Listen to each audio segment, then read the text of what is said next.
Greetings, one and all. I thought I'd do an evening video, mainly because I've just been talking to a friend of mine who's over in the States, and we were discussing how Gurdjieff gives out certain exercises and practices to people.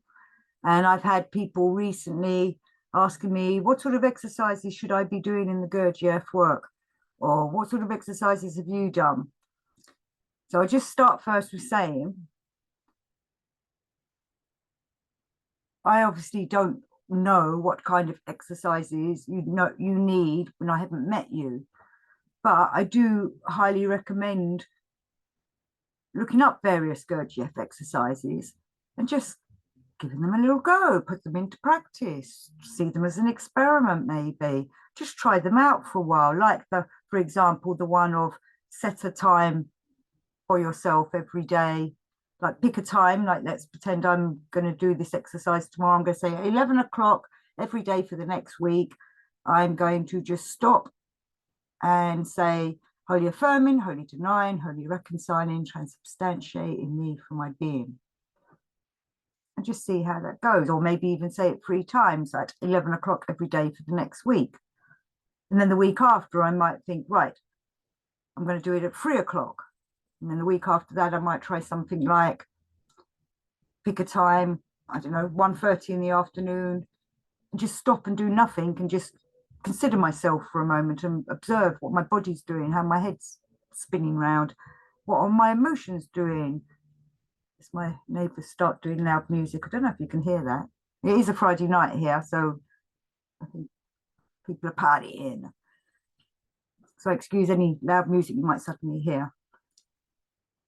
So I tend to do, and I have done throughout the years, where I've read about exercises in things like the wartime meetings, and I think a lot of Ouspensky record meetings, he sometimes gives out exercises. And when I'm reading them books, I'm reading about the people in the group, sometimes what the person who is speaking to Gurdjieff is saying, maybe an issue he's having with doing the work, or an issue in his life or her life, whatever, resonates with me at that time.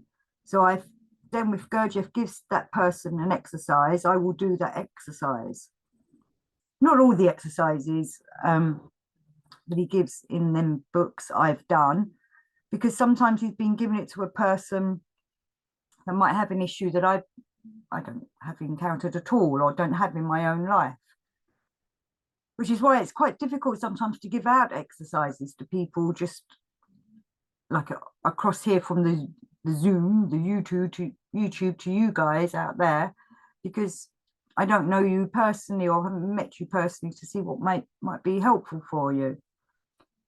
But I do encourage you to look up exercises in the Gurdjieff work and try them, even if it's just the sitting exercise. I always tell anyone, whoever I start any kind of work with, I offer or explain to them the first one that Beelzebub is saying in the Beelzebub's Tales to his grandson about as sunrises, just standing watching sunrise, if you can get up in time for it, and taking in them sun rays. And I would do an I am exercise of breathing in, out, and then doing it through into my leg. I am on my right leg, left leg, left arm, right arm, torso, head. And as I'm concentrating on each of them individually, doing I think that's a wonderful way to start the day. It sets you up for the day. I know a lot of people do sit-ins in the morning, or maybe meditations or something. I no longer do guided meditations. I no longer try and do any visualizing meditations, just not, something I'm not doing at the moment. But I do sit and try to put myself in a nice, comfortable posture, obviously not, arms up on this and legs up on the settee or anything, but sitting comfortably and just observing each of my limbs, my body, my head, my neck, figuring out, where the tension is, perhaps try and move it, or, well, not move it, but, notice it. Normally it dissipates when you start noticing these things. And as I was saying, just try practicing them, or any exercises you find in the Gurdjieff work. There are other ones, he talks about in his meetings with remarkable men that he and the Seekers of Truth used to do, various exercises, or even some movements. If you can perhaps copy some movements from a movements video that's online or something. So sometimes I know some movements teachers will be saying to me, don't tell them to do that, but, or do some Qigong or something. I think working with your body is wonderful to do. There are various, there's a book called The Gurdjieff Movements, which explains everything about how to do, well, not how to do the Gurdjieff movements, but how they came about and what's the point of them and such like. Or even just sitting and listening to some Gurdjieff music or something, and just observing yourself as you're listening to it. The CDs of Gurdjieff himself playing the harmonica. It's not a harmonica, it's like a harmonium. That's what I think it was called. Listening to them, even though it's through a CD, it'd be wonderful to be there in his presence and listen to these. Can have an effect on one. And then I have had people in the past, because this is what me and my friend who I was speaking to earlier today were discussing, well, a few hours ago, discussing of how people come back to you and then start saying, well, am I doing this right? Or I'm getting these sensations. It's all very subjective. So different people are going to get different results from it. But if it helps you to concentrate on doing a Gurdjieff work into your life, bringing the Gurdjieff work into your life, all well and good. And practice, after a while, makes perfect, as they say. But try not to make it too mechanical or too robotic. That's why I've changed my exercises every week or so, or perhaps every month, if it's one that I'm doing quite deeply and intensely, to keep myself on my toes and just to see what the results are from doing something else. I actually have a rosary, I've got a few rosaries, I love a rosary. And I know people like to do mantras. I often do the Holy Affirming, Holy Denying mantra with the rosary, or perhaps there's a few in Beelzebub's towels and other ways of saying things, or, now I've forgotten it, oh, it doesn't matter anyway. There's a few in Beelzebub's towels you can look up. I don't know if just pause this and quickly look for it. Doesn't matter, but anyway. Or even just the word love over and over. I sometimes do as a mantra. I do public transport a lot. If I'm not reading on the bus, I would get a rosary out and try to do a mantra. I do a mantra and observe myself, observe what's going on outside. But I see that people want someone to do it in front of so that they can check they're doing it correctly. If you don't have someone to check, if you're doing it correctly, it's how you're feeling about it. If you're feeling that this is wrong, or you're worrying too much that you're not doing it correctly, then you're going to interrupt what you're trying to create within yourself, which is, the finer energies. You're trying to bring the centers together.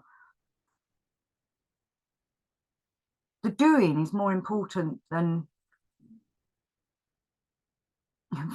worried about whether you're getting it right or not.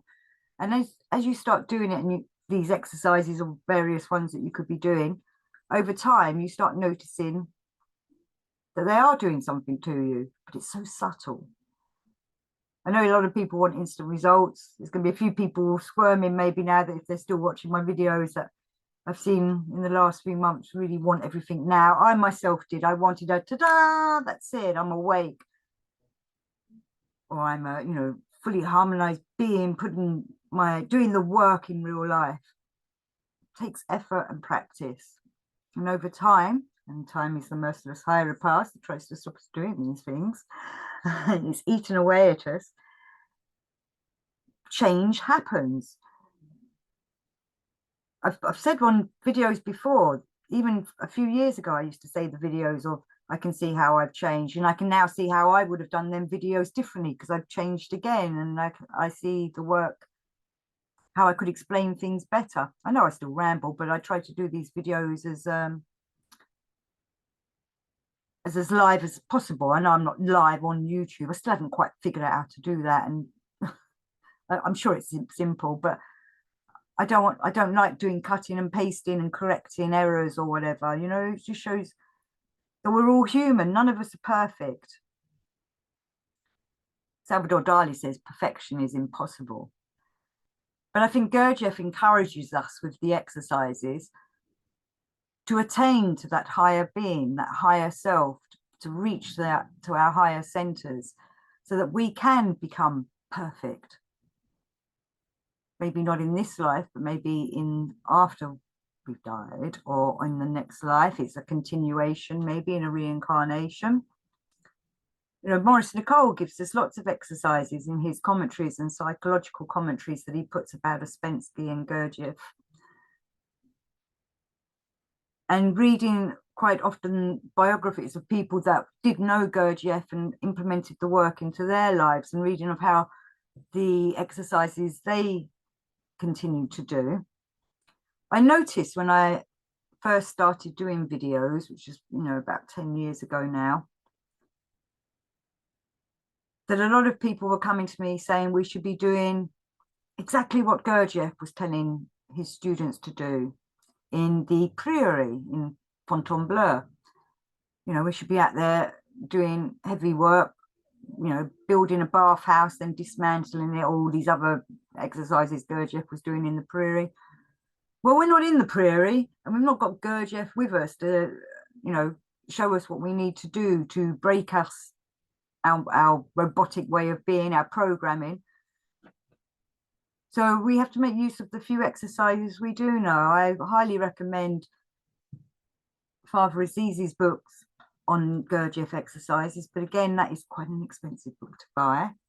But if you can afford it, he describes the exercises wonderfully. I love the color exercise. I do that quite often, the color exercise, you know, of I even made a little Beelzebub statue. Let me see if I can get it.